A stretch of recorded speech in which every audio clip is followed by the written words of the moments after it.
Dobro večer i veliki pozdrav svima. Ja bih danas voljela da nastavim temu koju sam započela u prethodnom videu vezano za oralno zdravlje i njegovu povezanost sa našim celokupnim zdravljem. Dakle, pričala sam vam o uticaju bakterija iz usne duplje koje mogu da utiču na naše srce. I sada ću ponovo onako samo slikovito da vam ponovim, dakle kao što je sudoper najprljaviji deo u cijeloj kući, mislim, ljudi kažu da je čak i prljaviji od WC šolje, isto su tako i naša usta najprljavija. Dakle, prljavija je od onog dole anusnog dijela koji bi trebao da bude najprljaviji, zato što milioni bakterija se nalaze u našoj usnoj šupljini.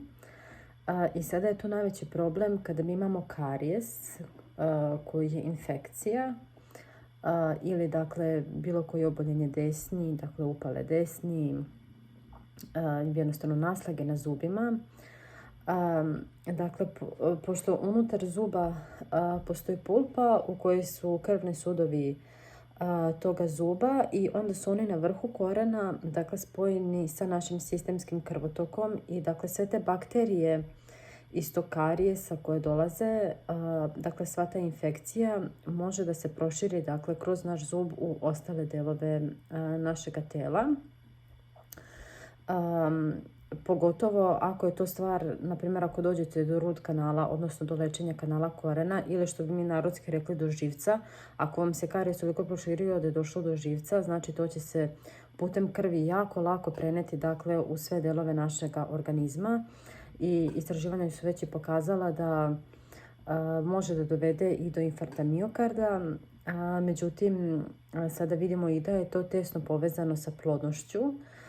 Pogotovo kod žena gde je dakle bakterije, dakle taj njihov mikrosistem u ustima je povezan sa vaginalnim, a također i kod muškaraca dakle utiče na kvalitet semene tečnosti. Tako da kažem zbog toga zato što smo nažalost sada svedoci sve više da mlade devojke i žene imaju problema sa plodnošću, što je posljedica dakle kako vakcina, a tako i svih ovih toksina koji imamo u ishrani. Dakle, raznih dakle, veštačkih aditiva, konzervanasa, veštačkih boja, raznih nekih tu hemikalija koje se dodaju. Dakle, kada se sve to sabere, nažalost imamo jedan veliki problem. I dalje što se tiče zdravlja usta i zuba, dakle, kod trudnice isto preporučuje se, odnosno kod mladih žena i djevojaka koje žele da zatrudne, dakle, da prvo saniraju dakle, sve ustima što imaju, dakle, sve karijese, da se očiste svi parodontalni ili čak gingivalni džepovi, zato što to od početka trudnoće već može da utiče na plod i, dakle, dokazano je, već smo vidjeli slučajeve kada dakle, infekcija u ustima može da dovede do prevremenog porođaja bebe. Tako da mislim da je zaista značaj oralne higijene velik.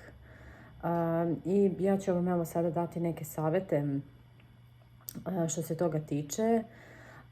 Naravno da perete zube ujutro i naveče. I što se tiče četkice za zube, dakle, ja koristim ionizujuću četkicu za zube, zato što su japanski naučnici, oni su otkrili dakle, da su naši zubi negativno naelektrisani, bakterije pozitivne, tako da oni menjaju taj naboj zuba, tako da te četkice su odlične. Ja trenutno nemam ovdje kod sebe da vam pokažem, zato što sam naručila svoju, mislim, trgovina u koju inače uzimam je zatvorena, tako da bi preporučila svima da to negde nađete i da naručite. Drugo, što bi voljela da napomenem jeste da, dakle, ona vlakna na četkici kod svih bi trebala da budu mekana. I mislim da ove četkice koje su u regularnoj upotrebi imaju malo ta deblja vlakna što i mogu da povrede desni. Mislim da nisu jako dobri. Tako da ja inače preporučujem marku Curaprox koji imaju jako dobre četkice sa divnim vlaknima koji su mekani. Sada, što se tiče čuvanja četkice, dakle, ja i dalje stojim pri onome da jedno 3 mjeseca bi trebali da koristite jednu četkicu. Dok holistički stomatolozi, oni preporučuju čak 6 mjeseci. Ja nešto nisam za to, ali dakle, i to je malo onako individualno, zavisi kod koga. Ali generalno, dakle, svi bi trebali da imaju, dakle, mekana vlakna na četkicama. Dakle, gledajte na četkicama da vam piše soft. I kao što sam rekla, ja preporučujem Curaprox i ionizujuće četkice. Sada, na primjer, ono što moj suprug koristi i što isto možda nije loše, je ova Genius Brush, dakle, električna četkica, koja, mislim, ja sam jedno vrijeme bila skeptična oko ovih električnih četkica, ali kad sam probala, mislim, zaista sam oduševljena i mislim da one stvarno obavljaju dobar posao. A ova je posebno dobra zato što preko Bluetootha može da se spoji sa vašim telefonom. Imate aplikaciju, dakle, tu vam ona govori dakle, da li ste dobro prošli, dakle, po kvadrantima. Ako jako pritisnete, što je jako važno kod pranja zuba, ona vam jednostavno stane, ne možete da nastavite. I mislim da one rasvetene četkice, onako kad vidite, su upravo zbog jakog pritiska. Znači, nema potrebe ni za kakvim pritiskom jakim. Dakle, one vam pokazuju, dakle, da li ste dovoljno dugo prali, dakle, meri vam vreme, meri vam pritisak i bukvalno, dakle, da li ste sve redom dobro očistili. Što mislim da je za početak odlično, mislim, nije loše. Što se tiče paste za zube, ja koristim prirodnu pastu za zube i to jako volim ove nimove koje znam da imaju u Srbiji da se nabaviju u zdravim hranama.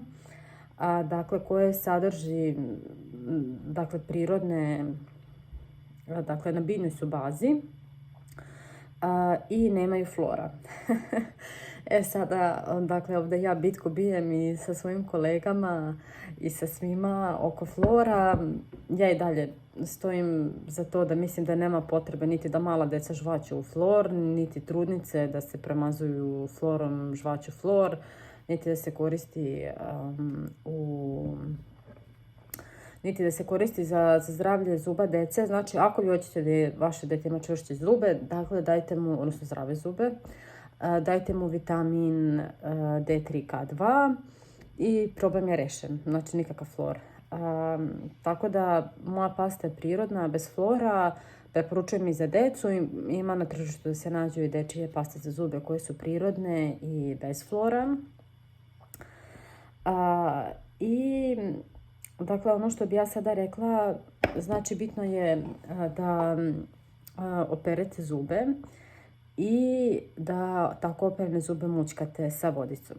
Sad opet dolazimo do jednog dela što se tiče vodica, da su na tržištu, reklamiraju se, dakle, Listerin proizvodi, odnosno sve one vodice koje su pune alkohola, koje dokazano je da sadrže mnogo čak kancerogenih supstanci i koje, dakle, mogu bukvalno žargonski rečeno da vam spale desni.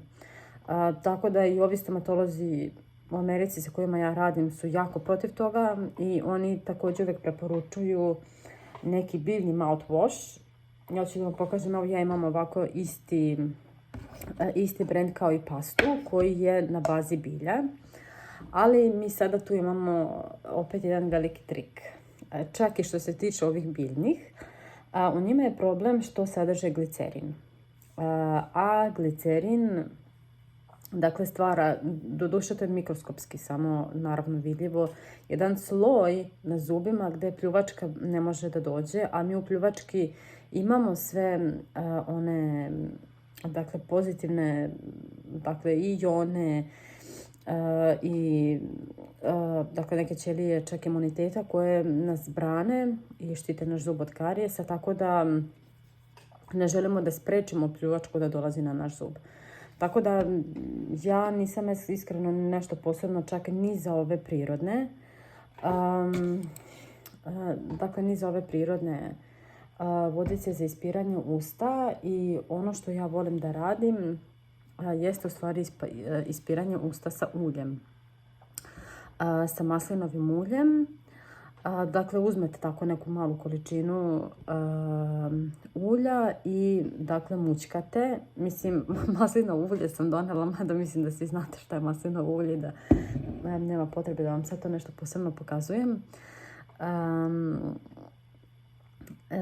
Sada zašto mućkanje sa uljem? Zato što mi kada spavamo tokom noći, dakle, naše telo se čisti i jednostavno kroz naše usta se izluči mnogo toksina koji su unutar nas i mislim svi dobro znamo kakav je nama ujutro zadah, upravo zbog svih tih toksina koji su se izlučili.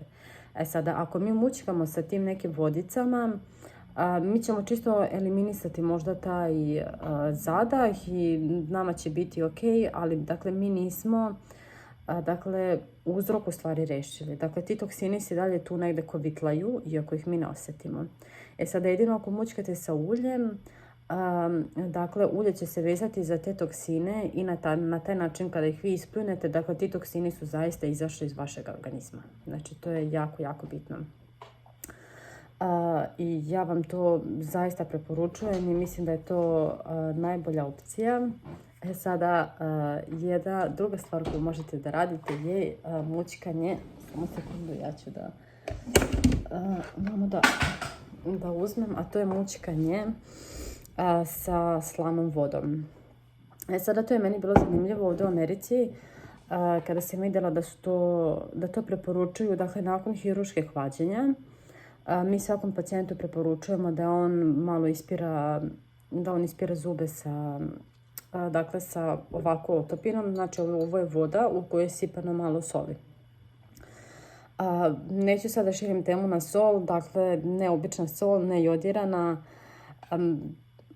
Himalajska sol može, ali kelska sol mislim da je najbolje i to možete malo da potražite na internetu. Dakle, šta sam htjela da vam kažem? Da. I primijetila sam, dakle, da oni ispiraju sa tim i sada ja sam pitala onda moje kolege, pa zašto je sada ta ispiranje sa tim dobro, i onda sam shvatila da ispiranje sa tom vodom i sa soli je jako dobro, dakle, za svaki dan. Dakle, to su ti naši elektroliti koji su nam potrebni i da ne zaboravim, srebrna voda je tu isto jako dobra. Možete da je koristite i čak i paste koje su na bazi srebra, zato što one rade isto kao i ove jodske četkice. Dakle, depolarišu zube i ovu našu usnu sredinu. Tako da to je to što se tiče ispiranja usta. I još jedna stvar koju imamo ovdje, a to je ovaj čistač jezika. I to je isto jako, jako bitno. Dakle, kao što sam rekla, preko noći kada spavamo, svi ti toksini koji se izluče vamo u naše usta, najveći deo njih se zalepi za jezik, jer on je tako sa svojom strukturom podložen da se oni zalepe. I bitno je, dakle, da čistimo i naš jezik. S tim što, dakle, sa ovim što uradimo je, znači, samo ovako blago povučemo po jeziku i to je to. Znači, ja sam u početku mislila da mi to trebamo malo tu nešto da ribamo, ali ne trebamo. Mislim, vidjet ćete vi kod svih vas, kad ispazite jezik, onako vidi se neke malo bele naslage i neki beli plak. To treba da se skine, ali ne sad tu nešto puno da se riba, da ne biste, dakle, ove naše papilice, odnosno naše senzore za ukus koji nam se nalaze na vrhu jezika, nešto poremetili. Tako da, i zadnja stvar je konac. Sada mnogi od vas su me i pitali kako se koristi taj konac. Dakle, ja najviše volim ovaj regularni, običan konac koji mi koristimo u stomatologiji. Znači, ne one štapiće. Znam da mnogima to prija i mnogima to odgovara. Ja sam u početku bila s time fascinirana. Ali nekako što sam duže u praksi, više volim da koristim ovaj konac. Zato što sa njim mnogo se lakše barata u ustima i mnogo se bolje očiste zubi. I volim da koristim Glide, dakle, ovaj konac koji je bez voska. Kako god. Dakle, zato što je glađe jednostavno lakše ulazi između zuba. I pošto su me pitali mnogi i kako se koristi konac, dakle, ništa posebno. Znači, mislim, znam da u početku deluje onako malo čudno dok se jednostavno ne naviknete. Jednostavno jako. Dakle, uzmete konac i, znači, između dva zuba ga stavite, malo idete na jednu stranu, malo na drugu stranu i izvučete. Ovo pogotovo, dakle, čišćenje sa koncem preporučujem navečer nakon pranja zuba. Dakle, zato što ta mesta između zuba su mesta do kojih ne može da dođe četkica, niti ona regularna čačkalica, tako da probajte, zaista probajte kada operete navečer zube i kad prođete koncem, sigurno ćete nešto naći između zuba, nešto što niste uspjeli da operete, a pogotovo je to bitno za one ljude koji imaju makar malo povučene desni, upaljene desni, gingivalne džepove, naravno parodontalne džepove, da ni ne spominjem.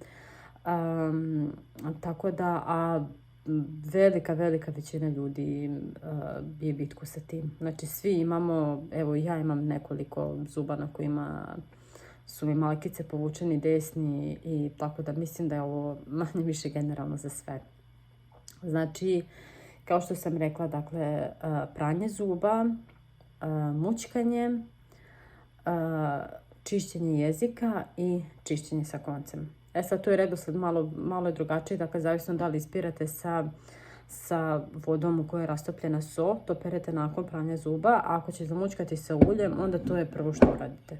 Znači, onda prvo mućkate sa uljem, operete zube i očistite sa koncem i tako 2 puta. Što se tiče dece, deca mogu također da mućkaju sa ovim. Bezbedno je također prirodne pastice za zube, četkice koje su soft, dakle koje su mekane, vitamin D3K2 ključan za zdravlje zuba kako dece tako i odraslih. I kod dece bi još napomenula da bilo bi dobro za decu do neke 5. godine. Oni kada operu zube, onako čisto da bi imali naviku pranja zuba i naravno da bi stekli pravilnu rutinu i da bi naučili kako da peru zube. Dakle, oni trebaju sami da peru zube. Međutim, kao što sam rekla, do 5. godine preporučujem da im roditelji pređu zube nakon što su oni oprali. Dakle, za svaki slučaj. Tako da ovo je ukratko. Mislim, ova je tema jako velika i ja sam vam sada zaista neke najosnovnije informacije rekla i verovatno u nekim od sljedećih videa ću onako baš detaljnije da vam pričam i o cijelom mehanizmu kako nastaje karijes i dakle onako baš da uđemo u suštinu cijele te oralne higijene. Ovo je stvarno dakle nešto samo bazično. I to vam sada pričam zato što jako sam zadivljena ovdje u Americi i u nekim drugim delovima sveta, kao na primjer Australija, dosta je razvijena ta holistička stomatologija, gdje stomatolozi pre svega i kad vas pregledaju, dakle, oni kao i medicinari, dakle, gledaju vaše celokupno zdravlje, znači ne fokusiraju se samo na usta i na zube i pokušavaju da leče prirodnim stvarima i preparatima. Sada toga, nažalost, u današnjoj stomatologiji nema puno prirodnih stvari, kao i u cijeloj medicini. I kao što sam također u mom prethodnom videu rekla, nažalost, to je sada jedan veliki problem zapadne medicine i naše današnje medicine. Dakle, zašto se ova neka osnovna znanja skrivaju od nas? Zašto se to nauči na medicinskim fakultetima? I kada malo zađete dalje u istoriju, možete naći podatak, dakle ima tačno i godina, ja se ne sjećam iskreno koja je, ali Rockefellerova organizacija je bila preuzela dakle, kurikulume nad svim medicinskim fakultetima i dakle od toga momenta kreće medicina onako šablonski, dakle samo imamo uzrok, bolest i mi vam nudimo rješenje u vidu antibiotika, vakcina, dakle sintetičkih lekova koji po meni imaju više štete nego koristi. Tako da sada nam je jasno zašto se na medicini ne uči dakle, nutricionizam, ishrana, prirodni načini lečenja, biljke, istočnjačka medicina, dakle to može da bude jako dobar spoj, kao na primjer integrativna i komplementarna medicina. Tako je nažalost isto u stomatologiji. Dakle, nama se nutkaju tamo na studijama neke, da kažem slobodno, dezinformacije kao na primjer ovo sa florom, to je strašno. Dakle, jako sam srećna što postoji ova holistička stomatologija, dakle druga strana, gdje oni pokušavaju, kao što sam rekla, što prirodnije da leče sa prirodnim antibioticima ukoliko je to potrebno. Naravno, izbjegavaju se amalgamske plombe, o tome mislim da nemam što puno ni da pričam.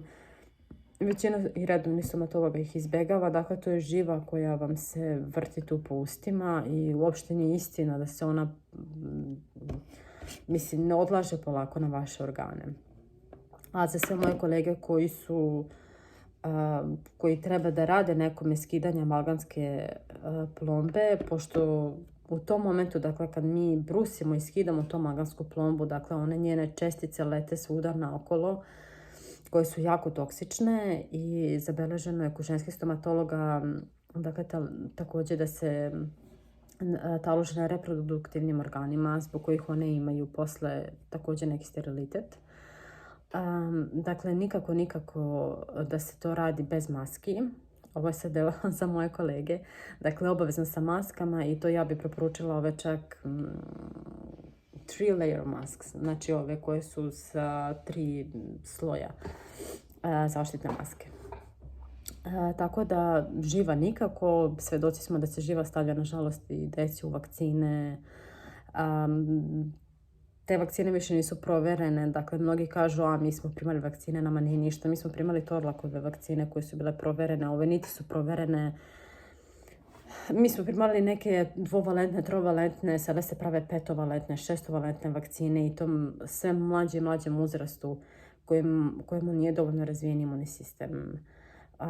Tako da zaista je jedno pogubno stanje sa vakcinama i sa današnjom medicinom.